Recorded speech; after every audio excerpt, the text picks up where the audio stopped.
Muy buenos días, hermanos, hermanas que nos están mirando a través de las diversas plataformas que tenemos virtuales. Les damos las gracias por seguirnos en este primer programa, que lo que intenta es tener un acercamiento en estos tiempos del virus y en estos tiempos del encierro que tenemos, para darle una forma positiva, ¿no? de ver la situación y qué más, si es que no estamos pues de la mano de profesionales, creyentes, ¿no? Que nos puedan orientar. En este caso, estamos con el psicólogo César Basalar Chacón. Él tiene 28 años de creyente, es un hombre que tiene un ministerio dedicado a la familia y a las parejas en tiempos de amar. Es bastante conocido ya por todos nosotros, y con la confianza de su profesionalismo le hemos pedido comenzar a tener estas reuniones virtuales, que obviamente les va a permitir a ustedes acercarnos mucho más a estos fenómenos internos, de estos procesos que tenemos, cuando los escenarios nos cambian y cuando Dios permite que estos escenarios cambien también, cómo afrontarlo de manera saludable. ¿Qué tal, César? ¿Cómo estás? ¿Qué tal? Muy buenos días también para con todos y gracias por la invitación. Aquí alegre y contento de poder compartir con ustedes este tiempo que ahora nos ha tocado vivir desde la cuarentena, ¿no? Desde el encierro, pero ahí estamos. Estos medios nos permiten ser libres de expresar, así es que aprovechémoslo al máximo. Así es, y bueno, para todas las personas que nos ven, pongan sus preguntas. Nosotros vamos a estar mirando específicamente cuáles son las dudas que ustedes tengan. Permanentemente vamos a estar respondiendo, ¿no? A través de estos programas que podemos transmitir. Hoy estamos en el segundo día de cuarentena. ¿Cómo estamos afrontando este día 2 de la cuarentena? César, ¿cuál es el sentimiento más importante que podemos tener al inicio de este proceso? Una de las cosas que ha comenzado a despertar en la mayoría de personas durante este tiempo es la angustia, es la ansiedad, es el no saber manejar la incertidumbre de qué va a pasar, ¿no? Y esto ha venido ocurriendo de alguna manera producto de la información que se ha ido dando de a poquitos y que para algunos países ha sido pues todo un desastre, que para recién en nuestro país se están identificando estas cosas, se están dando estas cosas, y eso ha despertado una vida emocional muy angustiosa, muy ansiosa, que hace que la mayoría de personas, pues, en algunos casos, o la eviten, o digan no existe eso, o se vayan al extremo de vivirlo con tal angustia de encerrarse y de no saber qué hacer, o de desesperarse incluso, sobre todo cuando tienen gente alrededor de ellos a quienes conocen o quienes han tenido ya o han sido infectados con el virus, ¿no? Esta condición está despertando a nivel social una angustia muy fuerte, aunque hay quienes han acatado las normas y quienes los están tomando de manera más calmada, y que eso también ayuda muchísimo, pero la mayoría ha sido este manejo de la incertidumbre, de no haber tenido claro de lo que está ocurriendo, en que se ha disparado de alguna manera el contagio y también el temor, la angustia sobre todos estos casos, ¿no? Y dices muy bien, ¿no? Hay gente que se ha enganchado de tal manera que escucha la radio, ve la televisión, todo está en la secuencia de cuánto avanza el virus, cuál es la estadística última que me puede decir el último infectado, si está cerca mío o no. No sé, creo que ya nosotros mismos estamos cayendo en una situación media perniciosa, ¿no? Sí, ciertamente hay una sobreinformación al respecto, no solamente por los canales reales o saludables que podemos escuchar, sino a través de las redes sociales, o a través de los memes, o a través de muchas información que está viendo, que se expone ante el público y que llega de alguna manera a generar mayor dificultad interna en las personas, ¿no? Esto no solo, y hay que tener cuidado esto, porque no es solo una sobreinformación en el caso de los adultos, esta sobreinformación también alcanza a los niños, pero esta angustia no es por la información que escuchan de las noticias, sino de lo que interpretan en sus padres cuando el padre o la madre conversan entre ellos o incluso observan los gestos de ellos y cómo van viviendo la angustia los niños, ¿no? Los niños son los que más se asustan más rápido porque ellos están automáticamente viéndote el gesto y diciendo: papá, ¿por qué estás preocupado? Mamá, ¿por qué están hablando eso en las noticias? Hace unos momentos en la mañana mi hijito escuchaba que por los parlantes pasaban el serenazgo, la municipalidad, indicando que por favor eviten salir a la calle los niños, los ancianos, etc. Y él escuchó y él automáticamente dijo: papá, no podemos salir a la calle porque el virus está allí y nos va a coger a todos. Entonces ya los niños van creando toda una historia en su cabecita respecto a la situación social en la que vivimos. Y nosotros los padres, en vez de infundir calma, aliento, infundirles seguridad, más bien nos perturbamos más cuando estamos con el televisor y las noticias a todo volumen, o cuando estamos con la radio a todo volumen, escuchando continuamente estas diferentes estadísticas que se dan, y eso generan también angustia en los niños. Que por cierto, la angustia en los niños, al ser generada, esto hace de que ellos comiencen a tener dificultades para poder de alguna forma responder tranquilamente. Entonces esta angustia, esta ansiedad los estresa a ellos, y ese estrés hace que tengan un mal comportamiento, y ese mal comportamiento hace que el padre se estrese más y comience el círculo vicioso de estrés familiar dentro de esta relación. Entonces hay que tener mucho cuidado con la información que recibimos, hay que dosificarla y hay que trasladarla a nuestros hijos de una manera que pueda ser saludable también para ellos. Hablemos de eso, de la dosificación. ¿Qué es lo saludable entonces con respecto a este tema? ¿Qué es lo que deberíamos hacer en este tema? En medio de este proceso es importante que estar atento a lo que ocurre dentro de las noticias, pero también darse tiempos para poder hacer otras actividades. Si va a ver televisión, vea otras series, vea cosas que le puedan generar ánimo, cambio, alegría. Intente tener esos tiempos también con sus hijos. Ahora en estos tiempos, lastimosamente, la mayoría tiene un televisor en el cuarto, un televisor en la sala, un televisor en el cuarto de los niños. Entonces parte la familia en diferentes lugares y están cada uno encerrados en su propio mundo, mientras papá está viendo las noticias, el hijo está viendo sus películas o sus series, y el otro hijo o la mamá está en otro lugar haciendo también lo propio. Entonces no podemos llegar a ese punto de solo enfocarnos en las noticias del día y olvidar la integración que podemos aprovechar en este tiempo con la familia, ¿no? Entonces esta es una condición que es importante también aprender a dosificar. Dele tiempo, tal vez muy temprano en la mañana, cuando los niños duermen, a ver sus noticias. Probablemente por las tardes, un ratito, mientras los chicos están jugando en otro lugar, a ver sus noticias. Y si lo desea aún, hasta por las noches también.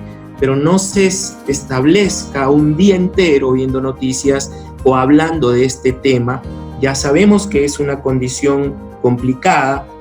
Si vamos a revisar cosas, hagámoslo en fuentes que sean fidedignas, pero no nos permitamos estar integrando estos temas a la intimidad de la familia de una manera desorbitante o sobreexpuesta, ¿no? Entonces nosotros los adultos somos los que estamos a cargo de ir dosificando la información. Si el niño viene con preguntas, hablar lo que sea necesario. Si tiene hijos adolescentes, hablar lo que sea necesario también, e integrar otros temas también dentro de la vida familiar, porque, como lo decías hace un rato, estamos en el segundo día y nos falta todavía mucho por recorrer. Entonces hay que ir poco a poco trabajando estos temas. Las noticias ya nos están dando la información de las cosas que tenemos que hacer. Hay algunos padres o algunos hijos que desafían esto y dicen: no, vamos a salir porque no pasa nada, el barrio está tranquilo. Eso también hay que hablarlo, eso también hay que conversarlo, eso también hay que llegar a acuerdos. Incluso ya hay una disposición de que tienen que salir, pero ya con un pase de tránsito o algo así, en donde también es importante poder definir quién de la casa va a salir, quién lo va a dejar, quién va a ir a comprar las cosas hacia afuera, quién va al momento de ir a comprar, qué se va a hacer, que llegando a casa tiene que cambiarse de ropa, tiene que lavarse las manos, tiene que dejar los zapatos en un lugar donde no sea peligroso de contagio, desinfectarlos, etc. Todos esos temas son importantes de abordarlos también en casa. Por eso es importante no sobredimensionar tampoco la información que recibimos, no tener demasiada información y al dosificarla, usar el tiempo para estas otras informaciones de prevención que podamos tener al interior del hogar. Ahora, es muy interesante todo este proceso porque en realidad, algo así como que uno ve lo que no ve, o sea, uno ve realmente en función de lo que uno siente. La magnitud del sentimiento es lo que te permite ver una cosa grandiosa, enorme o algo menor. En el campo de la ansiedad, esto te puede llevar a, no sé, hasta ataques de pánico y situaciones mayores, ¿no? Taquicardias, etcétera. ¿Cómo se manifiesta eso? ¿Cómo se da ese proceso? Y como creyentes, ¿cómo enfrentarlo?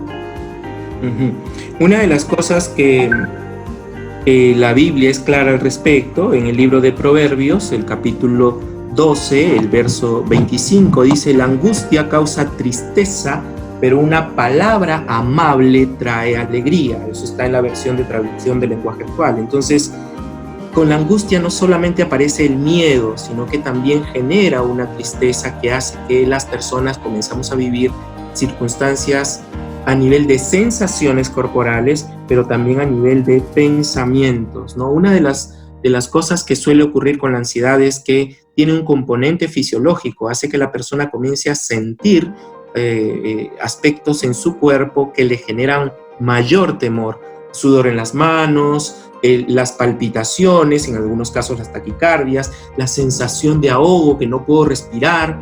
Eso, que son sensaciones corporales, comienzan a generar temor. El temor es una emoción. El temor, en la medida que va creciendo, se va convirtiendo en la fuente de esas sensaciones. O sea, es casi un contacto entre los dos, ¿no? O sea, tengo síntomas, me genera temor, el temor aumenta los síntomas y eso va generando mayores complicaciones que se suma, o a los que se suma también las ideas que yo tengo de lo que me está pasando.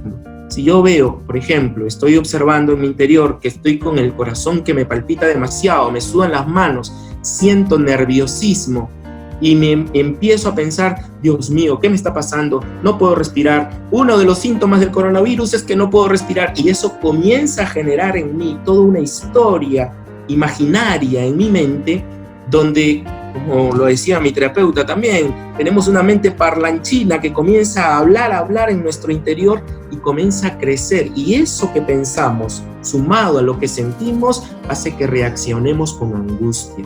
Y esta angustia va creciendo hasta llegar a los ataques de pánico. Si tuviéramos que poner una escala a la ansiedad, por ejemplo, tendríamos una ansiedad nivel 0, aunque en realidad no existe nivel 0, sería una ansiedad nivel 1, y una ansiedad, vamos a ponerle el número máximo de 10, del 1 al 10.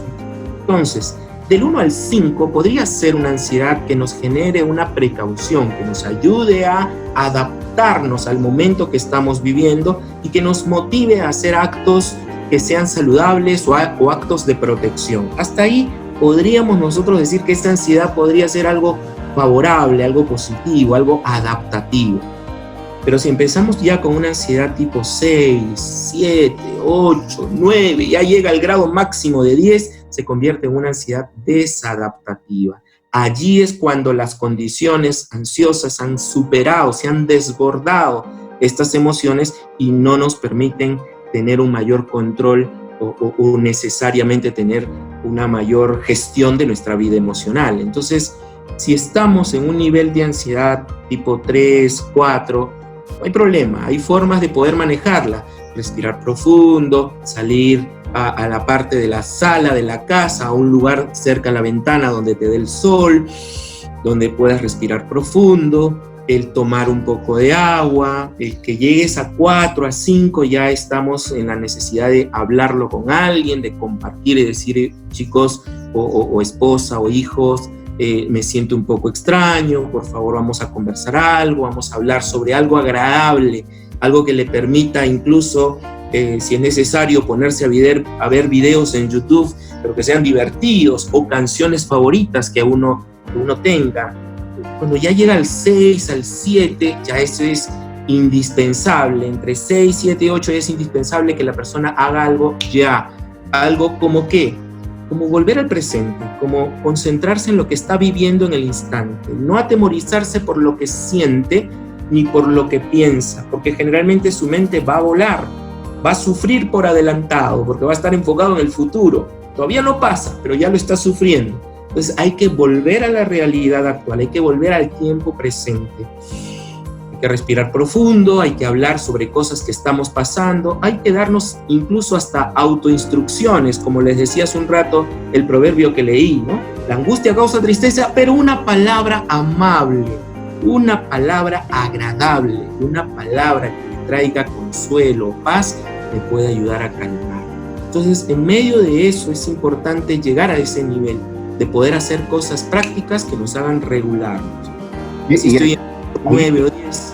De allí, perdón, también hay un tema, ¿no? Creo que se genera mucho silencio personal, o sea, la te va encerrando, y lo que se requiere es justamente lo que tú dices, o sea, conversar con personas que puedan edificarte un poco más y donde escuches la palabra, y eso te puede ayudar también, ¿no? Mira que justamente uno de los versos que a mí me fascina mucho sobre la vida de Jesús es cuando Él se muestra vulnerable frente a esta emoción, a la emoción de la ansiedad, y aún la palabra usa el término de angustia, cuando Él describe momentos previos de ir a la cruz, diciendo a sus discípulos, a 3 de ellos, a los más cercanos, les decía, mi alma está angustiada hasta la muerte. O sea, en otras palabras, podríamos decirlo, tengo miedo de morir. Jesús, el que había resucitado muertos, el que había calmado tempestades, el que era todopoderoso aquí en la tierra, tenía miedo de morir. Y eso es algo que Jesús no se evitó explicar, no se evitó expresar. Al contrario, tuvo la valentía de elegir a sus 3 más íntimos para decirles, acompáñenme en este dolor, me siento angustiado, tengo miedo de lo que va a pasar. Tal es así que si usted analiza incluso la oración de Jesús, él mismo dice, ¿no? O sea, Dios mío, si es posible, pasa de mí esta copa. La angustia que vivió Jesús es el grado máximo de ansiedad que uno puede recibir, como lo decía hace un rato, en grado 9 o 10, o sea, el nivel máximo, al punto que eso generó que cuando él sudaba mientras oraba, sudaba sangre por el nivel de estrés elevado que se unía a la angustia que Jesús estaba viviendo en esos momentos. Entonces, Jesús no fue alguien que se callara eso, ni dijera, no se preocupen, yo soy el Hijo de Dios, así que a mí no me pasa nada, ¿no? Además, son solo 3 días que voy a estar en la tumba, ¿no? O sea, ya va a pasar, no se preocupen, después de 3 días vuelvo. No hizo eso para nada. Al contrario, lo que hizo fue expresar lo que sentía.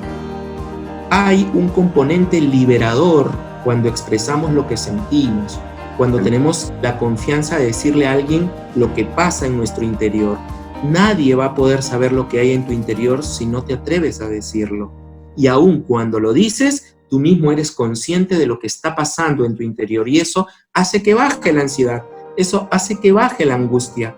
Eso hace que uno pueda tener la libertad de poder llevar con otro la carga, ¿no? Llevar mutuamente una carga juntos en medio de esta condición de angustia. Perfecto, entonces a mí me queda también muy fuertemente cuando Pablo escribe, ¿no? En esto pensad, o sea, el nivel de pensamiento, ¿no? El tema del pensamiento es un tema de disciplina. ¿No? De tal manera que Pablo dice, no te dice si quieres piensa esto, ¿no? Te dice en esto. Te da los límites, ¿no? Te establece la fórmula, ¿no? Así es. Nuestra mente va procesando pensamientos en función de todo lo que recibimos. Y si todo lo que recibimos son desastres, o sea, son angustias, es muy importante también saber de que nuestra mente tiene que tener una disciplina y tiene que tener una secuencia, ¿no? Claro, una de las cosas que tenemos que entender es que nuestros pensamientos, las ideas que tenemos acerca de nosotros o incluso acerca del futuro, son solo ideas acerca del futuro, pero no es una realidad del futuro, a menos que nosotros podamos observarlo, verlo. Por tanto, es importante que en nuestros pensamientos no nos permitamos pensar demasiado en demasiadas cosas. Leía un artículo que decía que hay alrededor de 60.000 pensamientos al día en nuestro cerebro, o sea, son muchísimos. Y lo único que recordamos es donde nosotros nos enfoquemos. De allí la palabra de concentración, ¿no? O sea, concentrarse significa concentrarse, centrar nuestra mirada en algo en particular. Si aprendemos a pensar en lo que pensamos, va a ser mucho más fácil poder elegir qué pensamientos son los que necesitamos producir en nuestras mentes o mantenerlas, y cuáles son esas ideas, a veces absurdas, a veces erróneas, a veces ideas totalmente distorsionadas de la realidad, que necesitamos aprender a desechar de nuestra memoria. Cuando Pablo te dice, en todo lo bueno, en todo lo justo, en todo lo que es de buen nombre, en todo lo que sea digno de alabanza, en esto pensad, lo que está diciendo es que hay muchos pensamientos que pueden abordar, pero estos en particular son pensamientos en los que necesitamos aprender a enfocarnos, en aquellas cosas buenas que podemos nosotros rescatar de todo lo que hay en nuestra mente, ¿no? De allí la importancia de que pensemos en lo que pensamos y no asumirlo como una realidad.